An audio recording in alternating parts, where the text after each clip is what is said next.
जिस घड़ी का हमें लंबे समय से इंतजार था, आखिर वो घड़ी अब आ ही गया। देखते ही देखते मार्च का महीना प्रारंभ हो गया और 29 मार्च को आपको अढ़ैया का प्रभाव भी प्रारंभ हो जाएगा धनु राशि को। हाँ, माना कि ये अढ़ैया है, आपके लिए कोई शुभ संदेश नहीं है, लेकिन एक बात ध्यान रखिएगा, यही अढ़ैया में हमने लाखों लोगों को करोड़पति और बड़े बड़े परिणाम को प्राप्त करते देखा है। भले ही यहाँ पर चतुर्थ भाव पर शनिदेव होंगे, लेकिन इसके बावजूद भी शनिदेव के पास एक कार्य होता है और वो है कैरियर। तो इसका मतलब जब वो चतुर्थ भाव पर होंगे तो इनकी 7वीं दृष्टि आपके कैरियर 10वें भाव पर पड़ेगी। इसलिए शनि का ये ट्रांजिट इससे अच्छा कैरियर का निर्माण करके हम तक नहीं पहुंचा सकता। समझिएगा इस महीने क्या होना है और शनि के इस प्रभाव को हम जानेंगे कि क्या ये शनि हम तक पहुंचा पाएंगे। सबसे पहले जो डेट आता है 15 मार्च का डेट आता है, जिस दिन बुध देव वक्री अवस्था पर आ जाएंगे।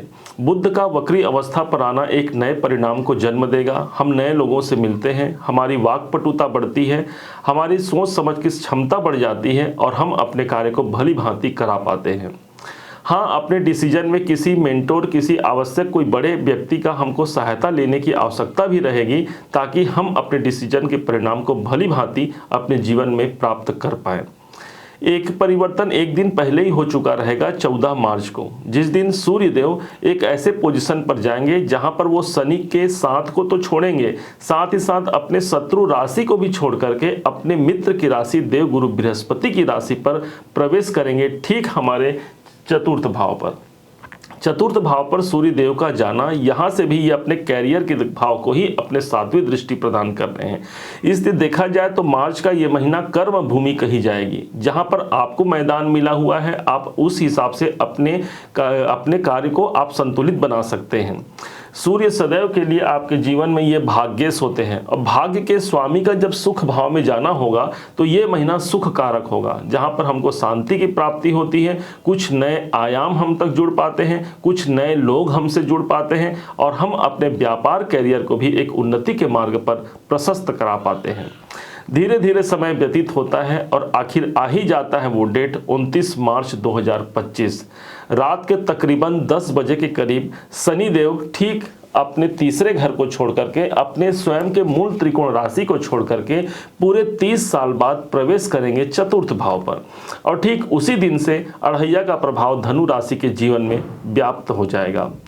अब यहाँ कुछ मानसिक अशांतियों का सामना हमको करना पड़ेगा। ध्यान दीजिएगा, इस समय पर हमको एक ऐसा समय रहेगा जहां पर भाई अढ़ैया या साढ़े साथी अपने आप में तो वो साढ़े साथी या अढ़ैया है ही ना, तो इसलिए चतुर्थ भाव हमारे प्रॉपर्टी का होता है। अपने किसी भी प्रॉपर्टी संबंधित लेन देन को हमें बड़े सतर्कता से उस कार्य को करने की आवश्यकता रहेगी।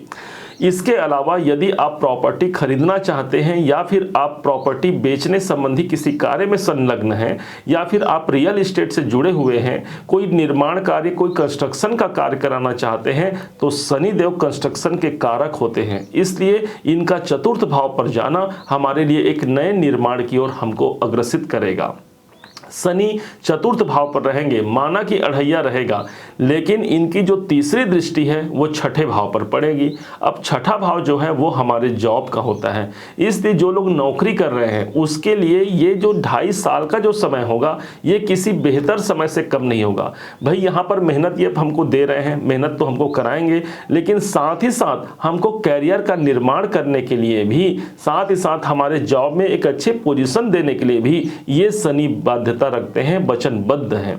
और इसी हिसाब से शनि के तीसरी दृष्टि छठे भाव पर पड़ने के कारण नौकरी से जुड़े हुए तमाम परेशानियों का अंत होना है, या फिर ये मान लीजिए एक नए नौकरी या फिर उसी नौकरी में आपको कोई नया इंक्रीमेंट का अवसर शनिदेव करा पाते हैं।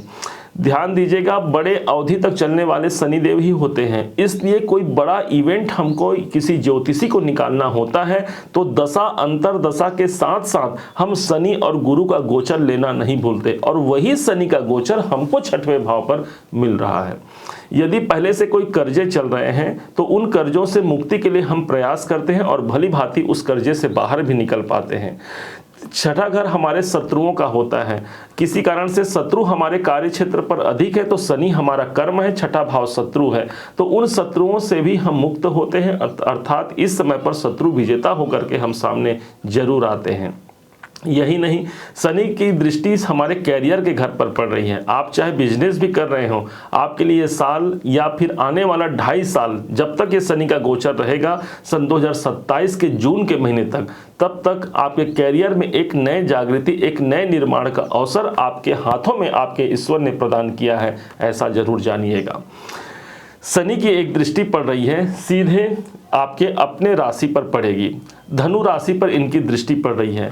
एक तरफ तो शनिदेव गुरु की एक राशि मीन राशि पर उपस्थित रहेंगे, तो दूसरे तरफ ये दूसरी राशि धनु राशि पर ही अपनी दृष्टि प्रदान करेंगे। हाँ, अपने सेहत पर भी हमको ध्यान देना पड़ेगा। शनि को कर्म कहा गया है और ये हमारा शरीर है, इसलिए कुछ योग, व्यायाम, प्राणायाम या जिम करना या साइकिलिंग करना, रनिंग करना, ये सब यदि हम ये सब एक्टिविटी कर पाते हैं, अर्थात शनि कर्म है, कर्म को अपने शरीर को हमने काम पे लगा दिया, इस हिसाब से ये आपके लिए अनुकूलता को प्रदर्शित ही करेगा। जब लग्न यहाँ पर प्रभावी होगा, आप कर्मवान बनते हैं, एक नए आयाम को जन्म देते हैं। धन हो या कुटुंब हो, दोनों के लिए आप बेहतरी प्रयास करते हुए अपने कार्य क्षेत्र को उन्नति के मार्ग तक प्रशस्त जरूर करा पाते हैं। ध्यान दीजिएगा, इसी महीने मार्च के महीने में 6 तारीख से लेकर के 14 तारीख तक होलाष्टक का योग रहेगा। इस होलाष्टक के योग को अच्छा नहीं माना जाता। यदि कोई आवश्यक कार्य करना है, कोई शुभ कार्य करना है तो रुक जाइएगा। 14 तारीख को होली है, होली का पर्व है, उसके बाद फिर जो समय आएगा वो होलाष्टक से मुक्त होगा, अर्थात उसके बाद का कोई एप्लीकेशन भरना हो या कहीं यात्राओं पर जाना हो, वो अनुकूल समय माना जाएगा। 14 तारीख को होली है, आप सब बड़े धूमधाम से होली का पर्व मनाइए। होली के रंगों की भांति आपका जीवन भी सदैव रंगीन रहे, इन्हीं शुभकामनाओं के साथ अब ये वीडियो हम विराम देते हैं। उम्मीद है आप सबने इसे समझा है, आप सबने इसे जाना है। यदि आपने इसे समझा है, जाना है, मेरे समझाने का प्रयास यदि आपको सार्थक लगा हो, मेरे समझाने का तरीका यदि आपको सार्थक लगा हो, तो हर बार की भांति इस बार भी अपना प्यार भरा लाइक और कमेंट करना कभी मत भूलिएगा। और हाँ, यदि अभी तक आपने चैनल को सब्सक्राइब नहीं किया है, सब्सक्राइब जरूर कीजिएगा। पुनः एक बार फिर आप सभी का दिवस बहुत मंगलमय हो, इन्हीं शुभकामनाओं के साथ जय श्री राम।